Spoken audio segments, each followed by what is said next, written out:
কানাডায় রিফিউজি হিসেবে অ্যাসাইলাম স্বপ্ন নাকি কঠিন বাস্তবতা? কল্পনা করুন, একদিন আপনাকে নিজের দেশ, পরিবার, স্মৃতি সবকিছু ফেলে শুধু বেঁচে থাকার আশায় অন্য একটি দেশে আশ্রয় নিতে হলো। প্রতি বছর হাজার হাজার মানুষ ঠিক এমন পরিস্থিতিতে কানাডার দরজায় কড়া নাড়েন। তারা আসেন রিফিউজি বা অ্যাসাইলাম প্রার্থী হিসেবে। কিন্তু কানাডায় অ্যাসাইলাম করলেই কি সবাই থেকে যেতে পারেন? সরকার কি সঙ্গে সঙ্গে ঘর, চাকরি আর নাগরিকত্ব দিয়ে দেয়, নাকি বাস্তবতা সম্পূর্ণ ভিন্ন? আজকের ভিডিওতে আমরা জানব কানাডায় অ্যাসাইলাম করার পর কি ঘটে, কি কি সুবিধা পাওয়া যায়, কি কি চ্যালেঞ্জ থাকে এবং কোন বিষয়গুলো নিয়ে সবচেয়ে বেশি ভুল ধারণা রয়েছে।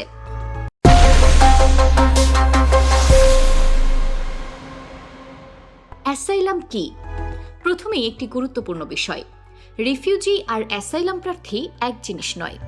যিনি কানাডায় এসে দাবি করেন যে নিজ দেশে ফিরে গেলে নির্যাতন, যুদ্ধ, রাজনৈতিক বা ধর্মীয় নিপীড়ন কিংবা জীবনহানির ঝুঁকি রয়েছে, তিনি অ্যাসাইলাম বা রিফিউজি প্রোটেকশনের জন্য আবেদন করতে পারেন।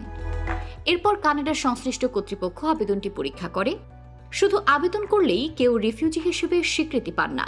প্রত্যেক আবেদন প্রমাণ, সাক্ষ্য এবং আইনি প্রক্রিয়ার মাধ্যমে যাচাই করা হয়। আবেদন করার পর কি হয়? অ্যাসাইলাম আবেদন জমা দেওয়ার পর শুরু হয় দীর্ঘ অপেক্ষা। প্রথমে আবেদন গ্রহণযোগ্য কিনা তা যাচাই করা হয়। এরপর বায়োমেট্রিক, স্বাস্থ্য পরীক্ষা এবং নিরাপত্তা যাচাই সহ বিভিন্ন ধাপ সম্পন্ন হয়। অনেক আবেদনকারী নির্দিষ্ট শর্ত পূরণ করলে ওয়ার্ক পারমিটের জন্য আবেদন করতে পারেন। এর ফলে তারা বৈধভাবে কাজ করার সুযোগ পান।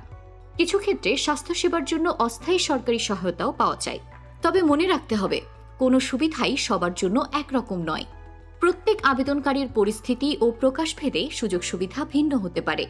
সবচেয়ে গুরুত্বপূর্ণ বিষয় হল, অ্যাসাইলাম আবেদন চলমান থাকলেই স্থায়ীভাবে কানাডায় থাকার নিশ্চয়তা পাওয়া যায় না। বাস্তব জীবনের সংগ্রাম। সোশ্যাল মিডিয়ায় অনেক সময় দেখানো হয় কানাডায় এসেই সবাই বিলাসবহুল জীবন শুরু করেন। বাস্তবতা কিন্তু অনেক কঠিন। নতুন ভাষা, নতুন সংস্কৃতি, চাকরি খোঁজা, বাসা ভাড়া, জীবনযাত্রার উচ্চ ব্যয় সবকিছু একসঙ্গে সামলাতে হয়। অনেকেই শুরুতে রেস্টুরেন্ট, গুদাম, নির্মাণ কাজ, ডেলিভারি বা অন্যান্য পেশায় কাজ করেন। নিজের পেশাগত পরিচয় ফিরে পেতে অনেকের বছর লেগে যায়। এছাড়া পরিবার থেকে দূরে থাকা, অনিশ্চয়তা এবং দীর্ঘ আইনি প্রক্রিয়া মানসিক চাপও তৈরি করতে পারে।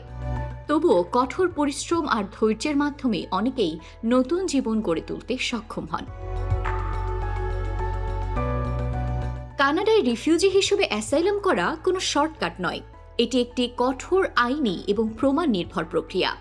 যারা সত্যিকারের নিরাপত্তাহীনতার কারণে আশ্রয় চান, তাদের জন্য কানাডার আইন একটি সুযোগ তৈরি করে। তবে ভুল তথ্য, গুজব বা অবাস্তব প্রতিশ্রুতির ওপর ভরসা করে কখনোই এমন সিদ্ধান্ত নেওয়া উচিত নয়।